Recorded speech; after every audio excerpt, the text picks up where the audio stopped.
जय जगन्नाथ सांग मैंने मो हाथ में जो पियाज लेथा देखुं से आम बाड़ी पियाज आम बाड़ी के होता तो आमर यही पियाज को मड़ी पियाज कहती आई पियाज माँ आज पियाज छाणवे। तो जेहेतु ये छोट छोट पियाज गुड़ाक छड़ाइवाई बहुत ही टाइम लगे तो माँ सहित मुझे छड़ाइवाई बसी जाती मुझे छड़े सारापर माँ सब पियाज गुड़ाक काटिदे आए माँ ए पियाज छाणवे।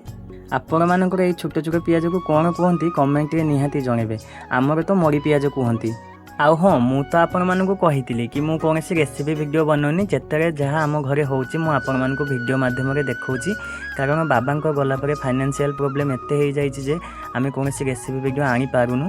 तो आम जहाँ भी घरे होची मु आपण मानक देखौची। आशा करछि आपण माने आम गाँ लाइव ब्लॉग को निश्चय भल पाइबा देबे आम सहित जोड़ी होगा सब्सक्राइब के निहाती करेंगे। एपटे आपण मान कथा हो माँ देखते एपटे पूरा छोट छोट साइज को पियाज पूरा रेडी कर देइछंती बहुत ही टेस्टी देखा प्रथमे मो माँ को खायापाई देइथिली तापरे मु बसी जाइथिली खाइबापाई आउ मो खाइबा देखिक आम बिलेई माने भी आसी जाइथिले खाइबापाई मु तांको भी देइ देइथिली आउ सतरे बहुत ही टेस्टी लागुथिला। वीडियोटा भल लागिथिले गोटे लाइक करिकि जिबे।